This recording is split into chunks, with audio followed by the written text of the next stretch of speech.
Dans ce journal, nous ferons une incursion dans le monde de la monétique, les paiements électroniques de plus en plus utilisés par les consommateurs. Comment et pourquoi? Nous vous le dirons tout à l'heure. Crise de la Covid-19 suivie des troubles liés à l'élection présidentielle du 31 octobre dernier.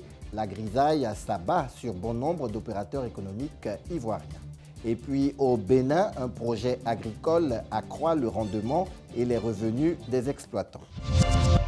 Madame, Monsieur, bonsoir. Merci de votre fidélité à UFC Africa TV. Les Ivoiriens utilisent de plus en plus les mobile money, ces paiements électroniques qui permettent de faire des transactions commerciales en partant des plus petits achats jusqu'au règlement de certaines factures. Qu'est-ce qui suscite cet engouement? Denis Kouman a rencontré certains consommateurs. De plus en plus prisé, le service de paiement mobile money est devenu incontournable en Afrique. Véritable portefeuille électronique, les comptes bancaires mobiles sont fréquemment utilisés en Côte d'Ivoire par des populations pour des paiements de biens et services. Avec les paiements électroniques, je crois que c'est plus facile et ça nous fait gagner du temps. Et pratiquement toutes mes factures, je passe par Orange Money ou bien les autres Canal, CIE, SODECI. Je préfère les trucs électroniques, quoi. Bien qu'ils soient d'une grande utilité, nombreux sont les consommateurs qui rencontrent des difficultés dans l'utilisation de ces services. Oui, par moment, en pratique, mais le seul problème, c'est que les gens n'arrivent pas à actualiser à temps. Je prends l'exemple paiement de facture CIE en ligne comme ça. Des fois qu'on paye, les gens viennent enlever le compteur pour dire que ça n'a pas été payé. Il faut prendre encore le reçu de paiement pour aller actualiser. En temps, ça nous a déjà causé des préjudices. Donc c'est pourquoi pour moi, par exemple, j'ai décidé de ne plus pratiquer le paiement en ligne, surtout les factures. Pour une prestation de qualité, les utilisateurs souhaitent des améliorations du service au niveau des différents promoteurs. Au niveau des reçus, là c'est un peu compliqué parce qu'on est obligé de présenter le reçu de comment on appelle ça, de mobile money comme reçu de la facture. Donc peut-être si on peut faire un véritable reçu qui est valable, ce sera bien. Invite plus ou moins nos techniciens, les ingénieurs, surtout que nous sommes des consommateurs, il faut qu'ils arrivent à actualiser à temps leur mode de fonctionnement. C'est vrai, la technologie a évolué, mais en même temps, on a qu'à essayer de nous mettre en actualité aussi pour ne pas que ça nous cause des préjudices, surtout nous les grands consommateurs. Perçu comme une solution au faible taux de bancarisation sur le continent africain, les transactions financières par mobile money ont véritablement bouleversé les habitudes des populations. Une initiative qui contribue à l'inclusion financière. Cependant, beaucoup reste à faire pour réduire les désagréments que subissent les consommateurs. Notre reporter Karel Octave a arpenté les rues de la commune de Trècheville à Abidjan afin de s'imprégner du quotidien des habitants. Au nombre de ces constats, la difficile mobilité d'un quartier à un autre, étant donné que les véhicules de transport en commun appelés communément Woro-Woro ne desservent pas toutes les rues et avenues. La desserte des véhicules de transport en commun, plus connue sous le nom de Woro-Woro, à Trècheville est limitée. La mairie l'a voulu ainsi pour faciliter le trafic dans la commune. Plusieurs rues sont donc fermées à ces véhicules en commun. Seuls les véhicules des particuliers et les taxis y ont accès. Dès le départ de la création de la ligne, l'itinéraire était déjà bien tracé. À force du manque de déplacement, parce qu'il y avait de l'affluence de la clientèle. Donc c'est dans ce cadre-là que la ligne de SDV à la gare de Bassam, plus il y a des clients qui descendaient à la gare de Bassam, qui marchaient jusqu'à venir ici, emprunter le véhicule, aller à SDV. Donc ils ont vu que c'était un peu trop. Donc il y a d'autres syndicats qui sont venus avec les négociations. C'est cette ligne-là qui a été privilégiée. Au fur et à mesure qu'il y a d'autres voies qui ont été tracées comme SDV, gare de Bassam. Sinon, la voie normale même, c'est l'avenue 16 et puis l'avenue 21. Pourtant, pour améliorer la desserte de ces zones, les responsables de ligne et la mairie doivent trouver de meilleures solutions. Il faudra étudier l'accessibilité des transports en commun dans les lieux de commerce et les gares.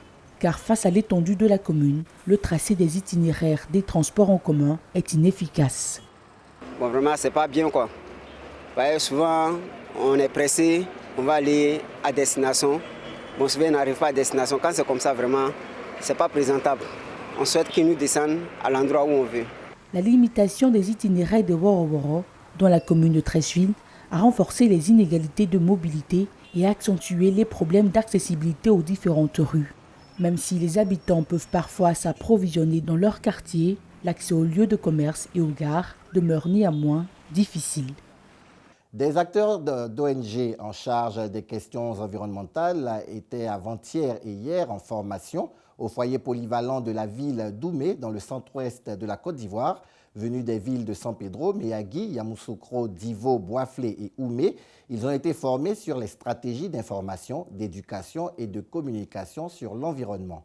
Cette formation est une initiative du programme d'assistance sur la protection de l'environnement, le PACIP, qui invite les participants à être des pères éducateurs dans leurs communautés respectives dans la lutte contre les feux de brousse, entre autres. Et nous le disions en titre, la crise liée à la pandémie de la Covid-19 associée aux troubles pré- et post-électoraux en Côte d'Ivoire ne sont pas de nature à faciliter la vie aux commerçants et entrepreneurs. Ceux exerçant dans le secteur dit non essentiel sont particulièrement touchés. Ils crient leur détresse au micro de Christian Gokra. Nous sommes dans la commune du Plateau. Ici, voir des commerces qui proposent des vêtements importés est une habitude. Une activité lucrative qui voit son chiffre d'affaires baisser du fait des crises que traverse le pays depuis plusieurs mois.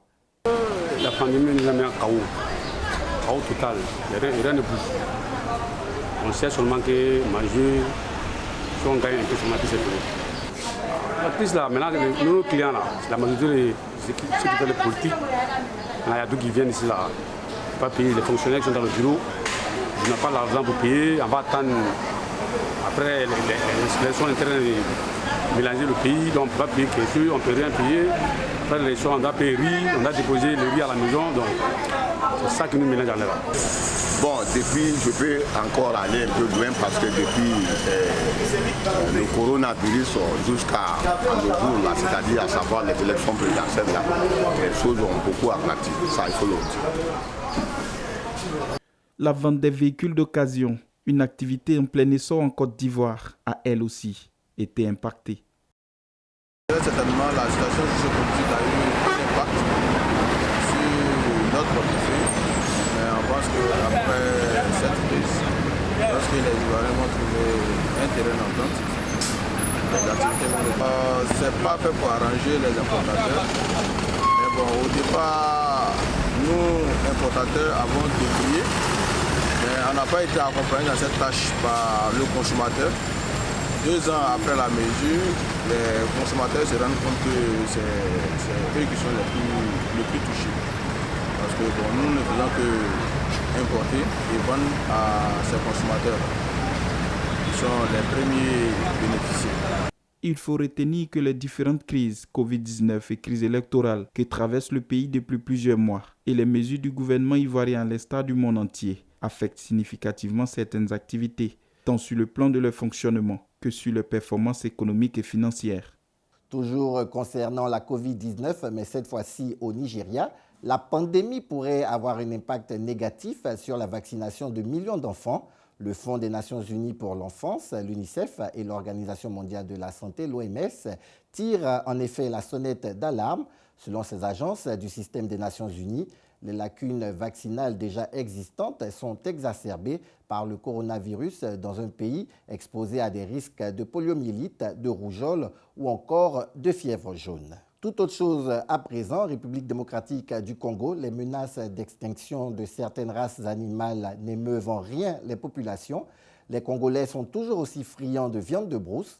Antilopes, pangolins ou encore porc-épic sont toujours proposés dans les menus, mais de plus en plus rares dans les forêts, constatent les chasseurs.